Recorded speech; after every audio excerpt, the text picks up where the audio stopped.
¿Cómo les va? Muy buenos días ya. A mitad de semana, miércoles 21 de octubre de 2020, hemos hablado durante la semana de muchos países de nuestra región por lo que está ocurriendo, las protestas hoy, el paro nacional en Colombia. Estamos hablando también de la conversación que se está teniendo en Costa Rica para un plan para presentarle al Fondo Monetario Internacional. Hemos estado hablando de lo que viene el domingo para los chilenos en torno a esta votación en favor o no de una nueva constitución.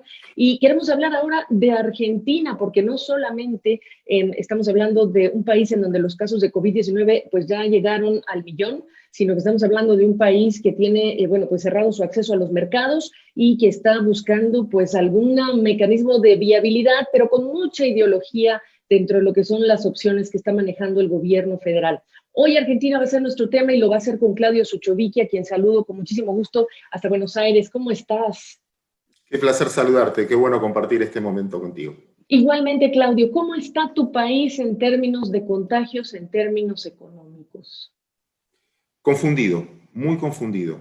Y te diría con algo muy complicado para una economía y para una sociedad, que es, ya no te hablo de confianza que compartimos muchas veces, te hablo de credibilidad, creer en los factores. No creemos en los números, no creemos en la eficiencia médica. Por un lado, nuestras relaciones internacionales, a veces condenamos Venezuela, a veces no. A veces entendemos que es bueno volver a las clases, a veces no. A veces, depende con quién hables, es la opinión que se emite. Entonces, perdiste credibilidad sobre la ejecución. Y hay algo que aprendí en el tiempo, es que la vida no se trata de intenciones y de propósitos, se trata de ejecución. Yo puedo tener muy buenas intenciones en esta nota, tratar de ser lo más claro posible y lo más directo posible, pero después lo tengo que ejecutar. No está en la intención. El gobierno tiene algunas intenciones, pero finalmente está muy lejos de esa ejecución. Y hay muchos efectos colaterales por esta ambigüedad. Y esta ambigüedad, al perder credibilidad, es como que si hacemos una reunión de directorio para decidir inversiones, es muy difícil ponernos de acuerdo porque no tenemos referencia. No tenemos referencia de política internacional, de política educativa, de política sanitaria. Así que es como que estamos paralizados esperando de que tomemos un rumbo y hasta ahora no hay señales concretas de ese rumbo. No saber ejecutar no significaría necesariamente no saber lo que uno quiere. ¿Te queda claro lo que el gobierno del presidente Fernández quiere? ¿Conoces el efecto cobra de la economía? Platícame. Un ejemplo muy chiquito. Pasó, es un caso real, se estudia mucho en economía. Resulta que cuando en Nueva Delhi los ingleses llegaron, había cobras. Y la cobra es venenosa y mata gente. Entonces los ingleses se les ocurrió hacer algo muy interesante. Como los hindúes se llevaban bien, dicen, bueno, vamos a hacer una cosa muy rápida. Vamos a pagar una recompensa, suculenta recompensa a quien me traiga cobras muertas. Los hindúes vieron una oportunidad de negocios y le llevaron un montón de cobras muertas. ¿Sabes qué? A las 2 semanas no había más cobras en la calle. Entonces, muy exitosa la decisión. Pero los hindúes dijeron, ¿de qué vamos a vivir ahora si no hay cobras? Ah, no, soy reemprendedor. Criaron cobras en sus casas y las enviaban muertas al gobierno. El gobierno se encontró que pagaba un montón de recompensa y no había cobras. ¿Qué está pasando? Descubre la situación y hace algo muy inteligente, deja de pagar recompensas. ¿Qué hace el hindú? Muy emprendedor. Ah, bueno, si no me van a pagar recompensa, ¿quién quiere cobras en su casa? Si matan. ¿Sabes qué? Las largaron a la calle. ¿Cómo terminó la historia? Más cobras y gastaron mucho dinero. Ese ejemplo yo lo estoy utilizando para la Argentina. Con las intenciones hicieron una ley de teletrabajo, terminó perjudicando. Por intenciones quisieron controlar la demanda del tipo de cambio, le salió al revés, cada vez el dólar sube más. Por el miedo hicimos cuarentenas restrictas, al final nos salió mal, tuvimos más contagiados. No cuestiono las intenciones, sino que la no credibilidad de la ejecución hizo de que la gente sospechara y no lo siguió. Y desde ese punto de vista, la economía argentina hoy es un efecto cobra. Cada cosa que hicieron, el resultado terminó contrario. Y esto hace que no solo es la ejecución, en este caso lo que estoy diciendo es que yo crea, es como que, a ver, tu mayor logro, Gaby, o de cualquier periodista o el tuyo, es que la gente crea lo que estás diciendo. Te crea. Nosotros vendemos credibilidad. Si yo digo, no, está hablando porque está representando una empresa farmacéutica, no, está hablando porque representa... Bueno, eso es lo que nos pasa a nosotros. No estamos escuchando lo que dicen, sino por qué lo dicen, entonces estamos todos imaginando escenarios. No sé si fue la descripción. pero todas las medidas que fue tomando la Argentina, ley de alquileres, bueno, hay menos alquileres, queriendo regular un mercado que el 50% es informal, dato para toda Latinoamérica. Cuando ven los países más afectados por la cuarentena, el factor común es la alta informalidad de la economía. Vos no podés regular una economía donde la mitad va por afuera, donde la mitad es informal. Perdón lo extenso. No, no, al contrario, porque a mí me haces pensar en otro fenómeno y en otro factor.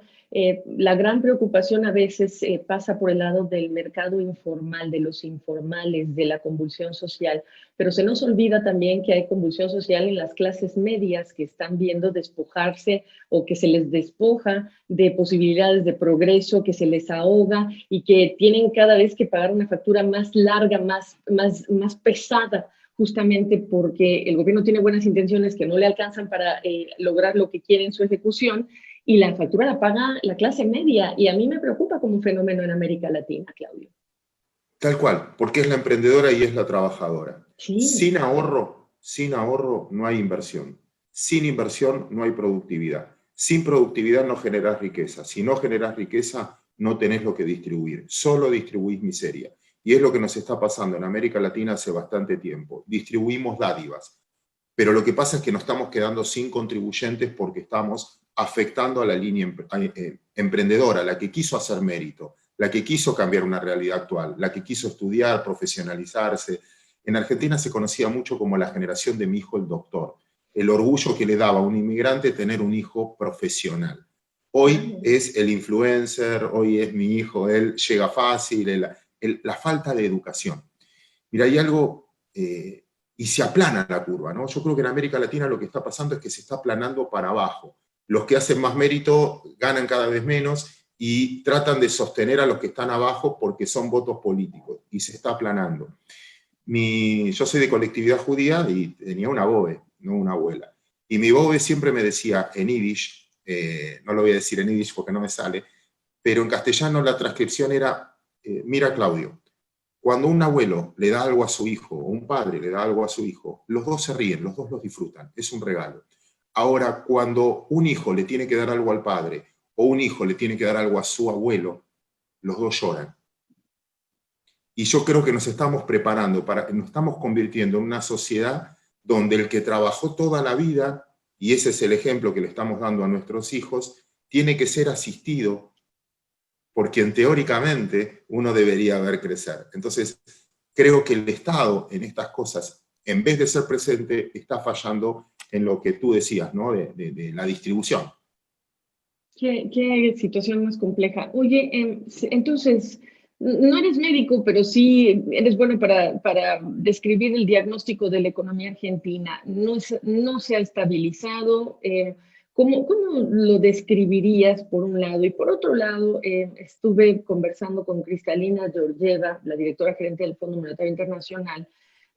Bueno, y dio nota, y fue nota para los argentinos, lo cual a uno como periodista le da mucho gusto, pero al final del día no queda claro, porque dijo Cristalina Georgieva, vamos a la Argentina, justamente llegaba la misión del FMI a la Argentina el día que la entrevistamos, y llegaba una misión y decía, no vamos nosotros a ir a imponer nuestras ideas, etcétera, pero tampoco se atreven a decir de qué sí son capaces de aceptar en el fondo, cuando el fondo ha hablado de que pues son tiempos inéditos, hay que pensar diferente, y si las autoridades en Argentina están pensando diferente o no, no sé, diferente con lo que la historia nos ha marcado que han hecho los argentinos, las autoridades en los últimos años, restricciones cambiarias, ahí están, bueno, tú las sabes. ¿Y cuánto el Fondo Monetario Internacional está realmente diciendo que va a pensar diferente? ¿Y qué significa eso en cuanto a la deuda que tienen? Está muy bien, y te lo pongo en estos términos. No confundir causa con consecuencia. La deuda o el tipo de cambio es solo la consecuencia. La causa es cómo financias tu déficit fiscal. Entonces, esto es una causa. De hecho, fíjate, Argentina resolvió su tema de deuda. Estiró la deuda por 5 años con una quita de intereses muy importante y no tiene ningún vencimiento de acá a 5 años. Sin embargo, los bonos valen menos hoy que antes del canje, demostrando que no era el problema la deuda. El tema es si tengo negocios. Esto es, stock es tener ahorros. Stock es cobraste una indemnización, cobraste, no sé, una herencia. Flujo es tener negocio, tener trabajo. Entonces, Argentina tiene, aparte del problema de stock, tiene un problema de que no puede generar negocios para resolver su problema de déficit fiscal. El fondo. Y acá yo te pregunto, ¿a quién le hablan cuando hablan? Porque uno diría, ¿a quién le está hablando cuando está hablando? Yo creo que el fondo está pasando un mensaje interno para que el resto de los países no le hagan lo mismo, porque en el fondo está diciendo, acepto estas condiciones particulares de la Argentina, ¿a cambio de qué? Ya le prestó la plata a la Argentina. El fondo tiene prestados 96.000 millones de dólares, de los cuales 47.000, la mitad, los tiene la Argentina, ya le dio la plata. Ahora lo que tiene que esperar es el mecanismo para recobrarla. Y entonces, el fondo también cuando habla, no es que le está hablando a la sociedad argentina, le está hablando a los otros acreedores también, qué es lo que tienen que hacer, que no, mirá que si no hacen las cosas bien, mirá cómo le fue a la Argentina, por eso nosotros decíamos que había que hacer un ajuste. Y el argentino utiliza el fondo también porque como no nos animamos nosotros a decir lo que hay que hacer, bajar el déficit, no, mirá, me lo piden los acreedores, porque es difícil a una sociedad decir hay que restringir el gasto. Entonces la excusa me lo dijo los acreedores. Pero yo creo que es un diálogo en que entre los dos ya no tienen lo que ofrecerse. El fondo no tiene más plata para la Argentina. Y la Argentina no tiene para devolverle. Todos saben que no le va a devolver la plata. Lo que están buscando son los buenos modales para estirarlo en el tiempo sin que el fondo tenga un perjuicio con el resto de los acreedores y con sus accionistas, los países, porque recuerden que es una entidad política, y la Argentina no estamos en la ideología, no estamos siguiendo los consejos del fondo, nos rebelamos contra el fondo. Entonces, fíjate que de cada declaración tienes no menos de 6 o 7 interpretaciones. Depende el diario y la ideología. Con lo cual, yo en lo particular no perdería tiempo en esa relación. Oh, wow. Meaning, ¿qué quieres decir? No perdería tiempo en esa relación. Argentina en el 2001 dejó de pagarle al fondo. Y salió del artículo. En el 2007 le pagó todo adelantado. ¿Qué te van a mandar? ¿Los marines? ¿Te van a mandar, van a venir por el agua? ¿Te van a hipotecar? No, es una relación política. Con lo cual, ni mentiría ni nada. Diría, bueno, Argentina hoy no está en condiciones, van a encontrar un mecanismo políticamente correcto para tirar los vencimientos por 2 o 3 años y después vendremos, en otro momento Argentina va a poder devolver. Claro. Ya lo devolvió y ya pasó. Pero en estas circunstancias, me parece que es una relación dialéctica, sí. Nada más, ninguno de los dos puede hacer nada. No, simplemente ir y abrazar al deudor como acreedor y decir, ok, bueno, pues no me queda de otra más que aguantar y esperar prácticamente. Claro. Bueno, Claudio, nosotros en CNN hemos tomado varias noticias y eventos de empresas que se quieren ir de la Argentina porque las reglas están cambiando, porque son reglas difíciles de cumplir, argentinos que también se quieren ir del país. Esto no es fácil decirlo, quienes estén pensando que decir que alguien se quiere ir de su país, nótese además que el talento, el capital humano en Argentina es de reconocerse. Y es tristísimo escuchar que mucha gente no está viendo un horizonte claro y mejor irse y levantar el tinglado. Yo que vivo en otro país, no es fácil. Por eso te preguntaba, y quizá con esto me interesa cerrar la conversación, ¿cómo está Argentina? ¿Se está estabilizando? ¿Qué describe el horizonte de mediano plazo para ti cuando hablas de tu país? Sí, es muy difícil y por eso confundido. Siempre yo, en lo personal, siempre tenés la esperanza de decir, bueno, estamos en el piso y en algún momento nos queda solo que mejorar. A veces la depresión es la peor instancia de un momento y después te aceptas en la situación y vas mejorando, ¿no? Y ojalá estemos en esa situación. En la secuencia que decías es difícil que haya inversiones si no hay seguridad jurídica. Y por eso mencionabas muchas empresas que se van. Sin seguridad jurídica no hay inversiones, pero sin seguridad física no hay inversores. Porque cuando entras en duda de tu seguridad física, a ver, si te pueden tomar un territorio o lo que fuera, y eso no depende de un gobierno, Gaby. Porque un gobierno tiene 3 poderes: poder judicial, poder legislativo y poder ejecutivo. No depende solo del poder ejecutivo. Argentina tiene deficiencias también en los otros 2 poderes, repito la palabra, de credibilidad de la gente. Que si te toman un terreno, vos tienes el poder judicial como para decir, no, es mío, es propiedad privada. Y cuando eso empieza a estar en duda, empieza a dudar la sociedad. Dicen que hay 3 tipos de confianza en la vida. La confianza de corto plazo, que es donde pones el dinero. Eso es fácil. Comprame bonos, acciones. Eso dura un minuto. Es plata de corto plazo. Y las crisis ahí no cuentan tanto, serán financieras y nada más. Después viene la confianza de mediano plazo, que es donde pones tu empresa. Porque ahí sí es de mediano plazo y dependes de las reglas y no puedes levantarte e irte fácil. Eso es mediano plazo y esa crisis es económica, ya no financiera. Y la tercera, que es la crisis social, es la confianza de largo plazo, que es donde vos depositas tu ser. Vos en algún momento, o tú en este caso, has decidido depositar tu ser en otro lado. Y esa es la decisión más difícil que hoy está viviendo la Argentina, que es su discusión social. Déjame creer, solo por esperanza, no tengo ningún dato para darte, solo por esperanza que Argentina va a entrar en razón y va a entender que el mayor de los recursos no es la soja, que el mayor de los recursos no son los recursos naturales, sino, como tú bien decías, son los recursos humanos y no hay que perderlos.